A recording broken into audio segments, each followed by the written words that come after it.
మీకు తెలుసు already. Madam ఎలా పిల్లల్ని ట్రీట్ చేస్తారు ఇవన్నీ మీకు తెలుసు.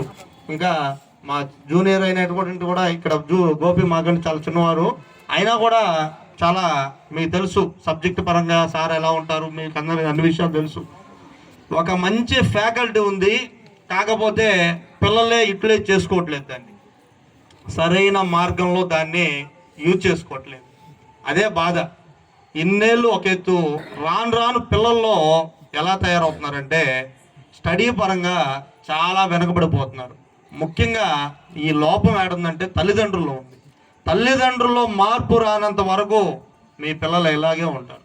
ఈరోజు ఏదో ఒక పాపకు మనం ఇచ్చామని కాదు, మిగతా పిల్లలు ఎందుకు తెచ్చుకోలేకపోయారు, మా బిడ్డ ఎందుకు తెచ్చుకోలేకపోయిందని మీరు ప్రతి ఒక్కరు మీ మనసులకి మీరు ఇంటికి వెళ్ళినైనా సరే ప్రశ్నించుకోవాలి.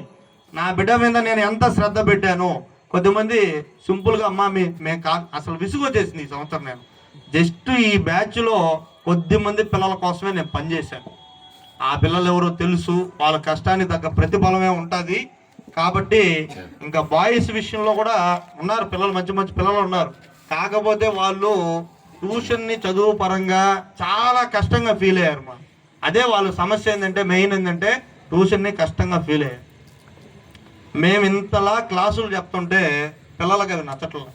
కేవలం ఏంటంటే చాలామంది ట్యూషన్లు అంటే నోట్బుక్ ఒకటి చేతిలో పెట్టుకొని ట్యూషన్లో పోయి హోంవర్క్లు రాసుకొని సరదాగా కబుర్లు చెప్పుకోవడం, అలాంటివి కేర్ ఆఫ్ అడ్రస్ ఈ ట్యూషన్ కాదు. అది చాలామందికి తెలుసు. అసలు ఈసారి మెయిన్ నాకు ఒక చిన్న బాధ ఏంటంటే, ఇటీవల కాలంలో సీసీ కెమెరాస్ అనేది చాలా ప్రముఖమైనది. వాటి పాత్ర టీచర్లు కూడా ఉండబడలే. క్లాస్ రూమ్లో సీసీ కెమెరాస్ ఉంటాయి, అంత ఇంపార్టెన్స్ ఉంటుంది వాటికి ఇప్పుడున్న తరుణంలో, అంటే ఈ మారుతున్న టెక్నాలజీలో. అలాంటి విషయంలో సీసీ కెమెరాల వల్ల అడ్మిషన్లు పోయినాయంటే నాకు చాలా బాధ వేసింది. అంటే పిల్లలు ఏమి ఎక్స్పెక్ట్ చేస్తున్నారు, వాళ్ళ జీవితాలకు ఏం కావాలో మనకు అర్థం కావట్లేదు.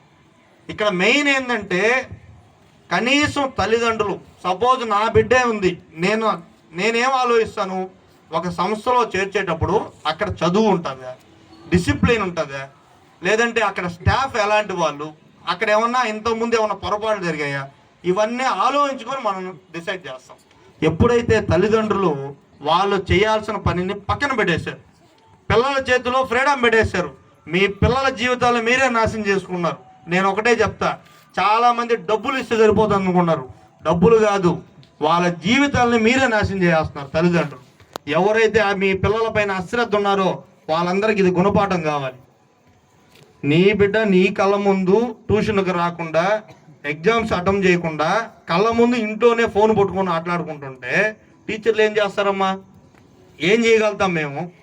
కొద్దిమంది సిల్లీగా పేరెంట్స్ మీరు భయపెట్టాలి సార్ అండి. ఇప్పుడు మా దగ్గరకు వస్తే మేము ఏదైనా చెప్పగలుగుతాం, మీరు ఇళ్లలో నీ కళ్ళ ముందే నీ బిడ్డ ఏం చేస్తుందో పెట్టుకొని మేము మార్చమంటే మేమేం చేయగలుగుతాము? తల్లిదండ్రుల పాత్ర ఎంత ఉంటుందో టీచర్ల పాత్ర కూడా అంతే ఉంటుంది. మీరు ఎప్పుడు మీ పిల్లల్ని చదువుల పరంగా వదిలేసి మన ట్యూషన్ చేర్చేసాము, ఆడిపోతాను ఏదో అద్భుతం జరిగిపోద్దంటే ఎక్కడ అద్భుతాలు జరగవు. తల్లి, తండ్రి, గురువు, దైవం. మొట్టమొదట తల్లి, తండ్రి మీరే గురువులు, మీ తర్వాతే గురువులు. మీరు దాన్ని పక్కన పెట్టేసి సింపుల్గా మా పాప ఇవాళ వచ్చింది, నేను ట్యూషన్ మానేసి వేరే దగ్గర చేస్తున్నాను.